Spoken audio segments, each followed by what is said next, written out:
The raw papaya custard.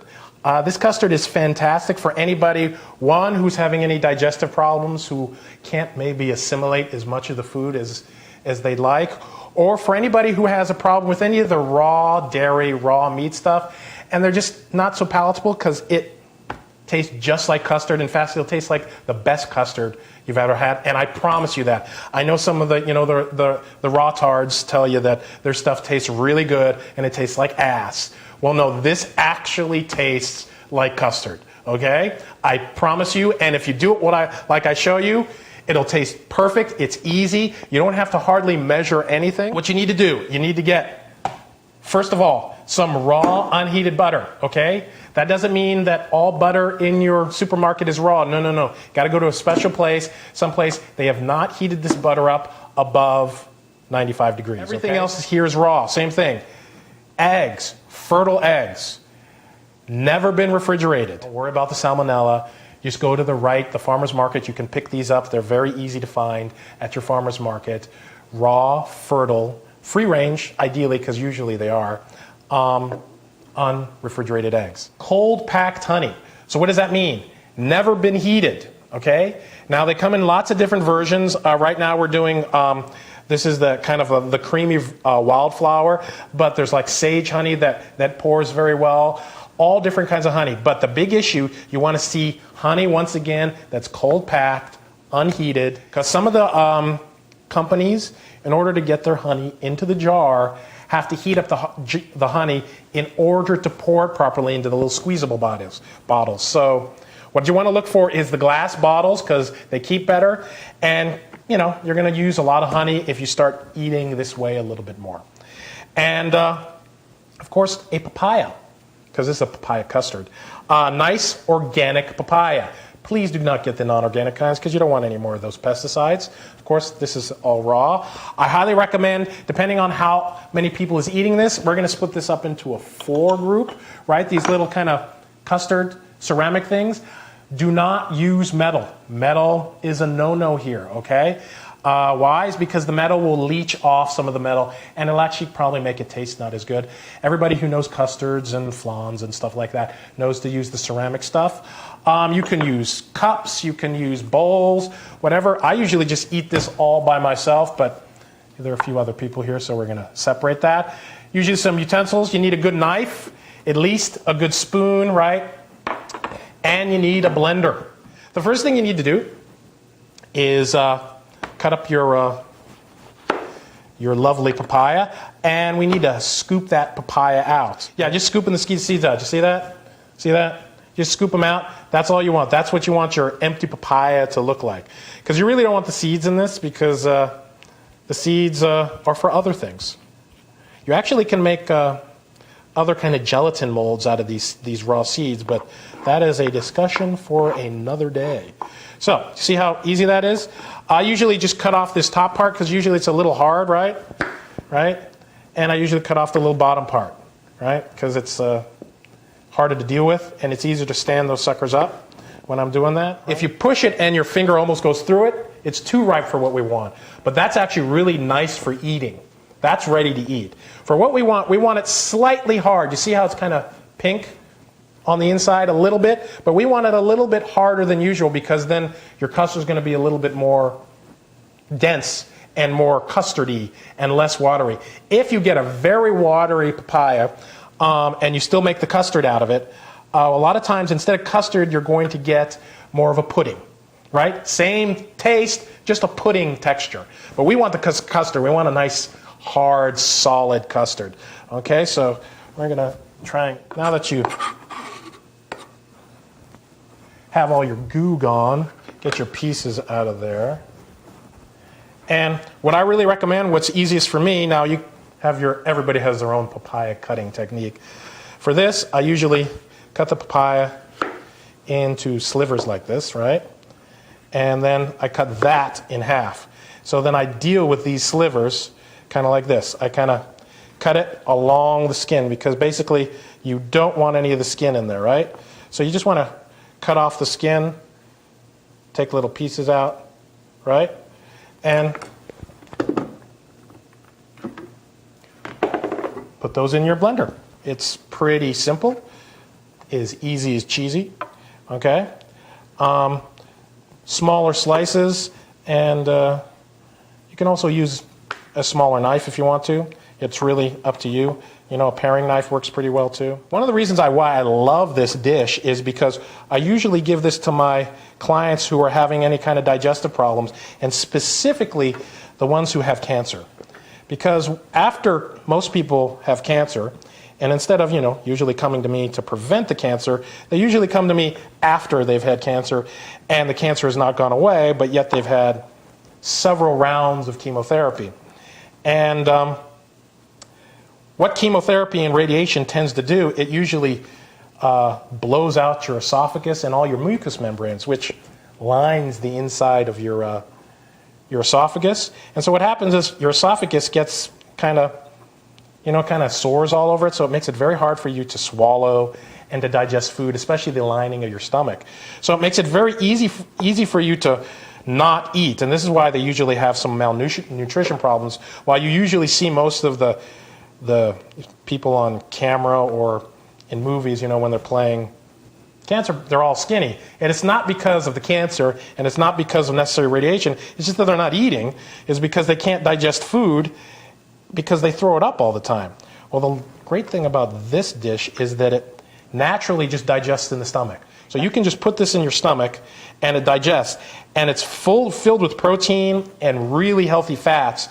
And it rehabs these people in amazing time so that they can actually recover their immune system from all the damage that their radiation and chemo did. So I really like it. Another one is Crohn's disease and irritable bowel syndrome, where basically all the food that you put into your belly irritates your intestinal lining. And so basically you can't eat anything, or else you have the shits all the time. Since this is so easy to digest, so then you don't have that problem, but yet you can still get your nutrition into you. And the great thing is, it tastes fantastic. So you don't have to worry about it, you know, because most of this health food stuff just tastes so terrible. And so you get people who've been gorging themselves on sugar and caffeine and all the yummy things, and then you say, okay, this healthy thing, you have to eat it. And most people go, well, I'd rather die a horrible death than eat that food. So the great thing about a good many of these recipes, especially some of my raw animal recipes, is that they taste fantastic. So it's very easy to get people on board. One, it kind of tastes good. And that's the issue. Because, you know, people just don't do what they don't like to do. I don't care how good it is for them. If they don't like it, they don't like it. So you got two options. Either change what they like, or find a way to do it in a way they do like, and then kind of bridge the gap until they can find a way to change. And so that's kind of what some of these foods are. I've designed a lot of foods and recipes that are extremely healthy, bioavailable, but that taste fantastic. Because one of the gifts, or even curses you might say, is that I never gave up my junk food taste buds. And that's fantastic for you guys.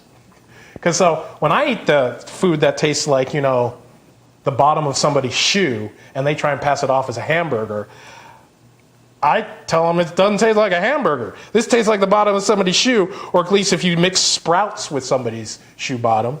And what the hell is going on here? So once I started getting on these dietary things, I understood how well it made me feel. But I didn't want to give up the sensual pleasure of actually eating. You know what I mean?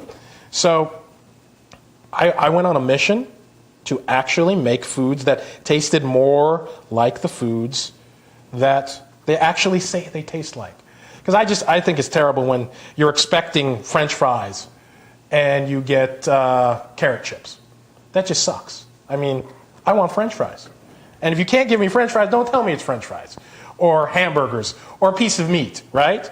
But, you know, some of the new soy stuff, and I'm not too into too much soy stuff, but it's pretty cool. But still, a lot of it just tastes like, you know, rubber. So my thing is, it should taste good. Okay, we're almost just about done there. That's the only real laborious part of this, is just cutting up the papaya and putting it in the blender. There you go.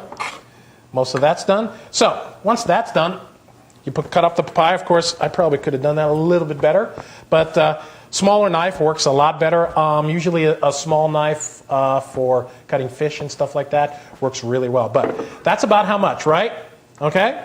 Full papaya works in. So the other thing is, the next big ingredient are your eggs. So I highly recommend cracking them into the dish and then putting them in here, because if you put a rotten egg into this papaya, you will kill yourself because it sucks that bad.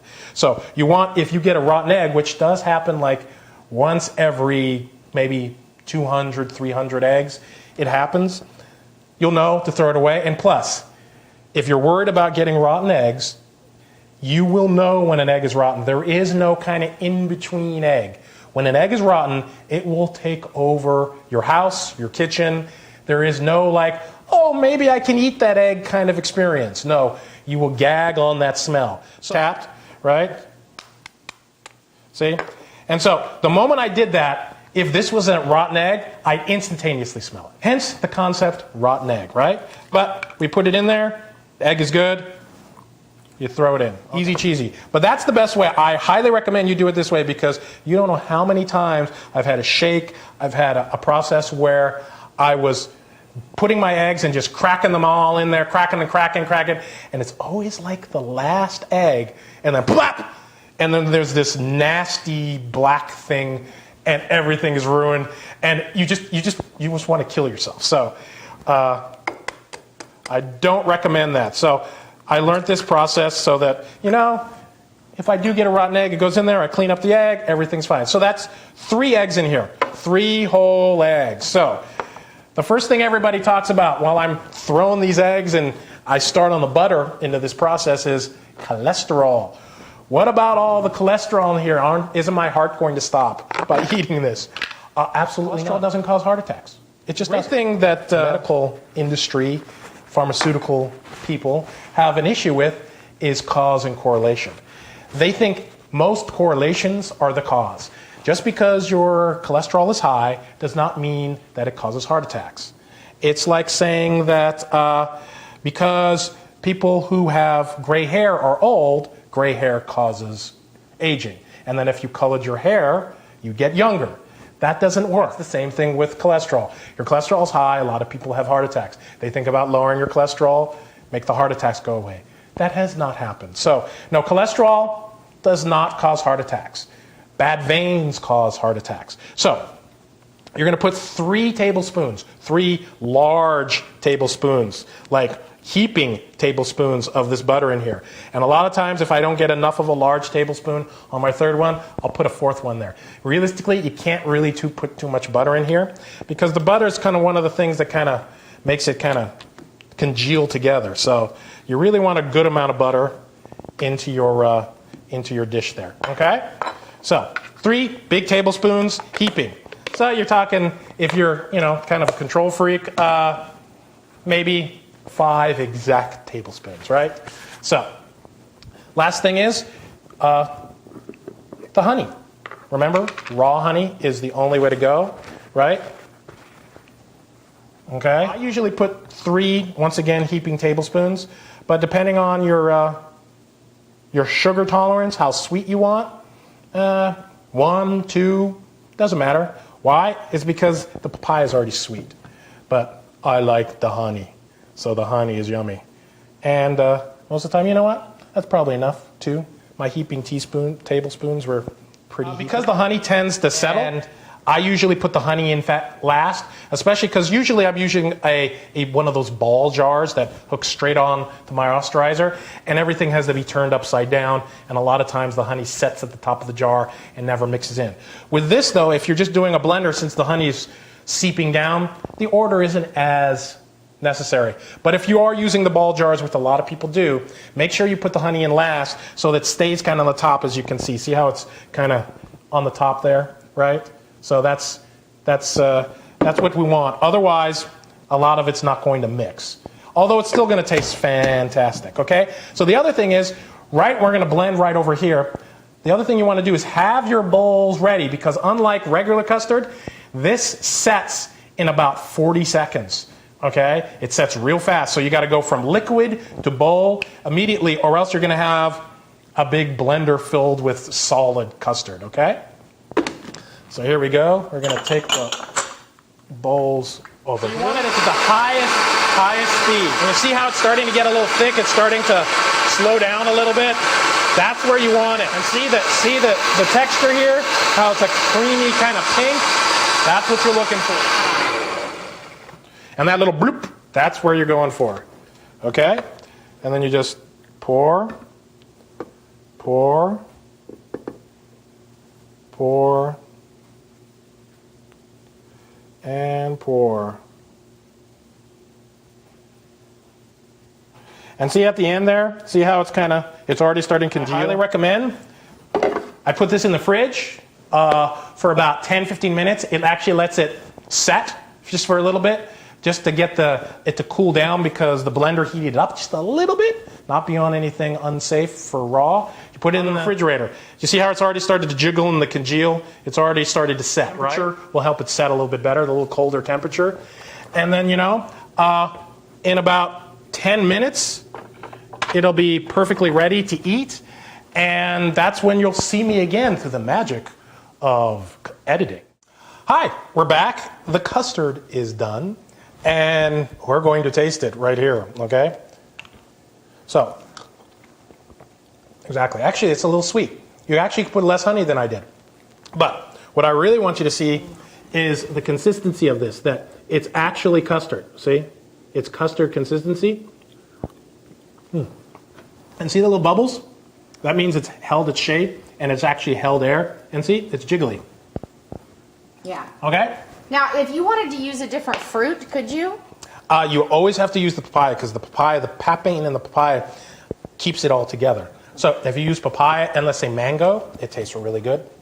Or what I'll a lot of times do, I'll do the papaya, and while it's liquidy, I'll actually drop in bananas or strawberries or other fruits, and they'll congeal. They'll congeal, and it's fantastic. This is what I give to anybody who has any digestive problem, assimilation problems, because this digests immediately. And realistically, if you're diabetic, right, and you're saying, oh, too much sugar, just don't put the honey in it.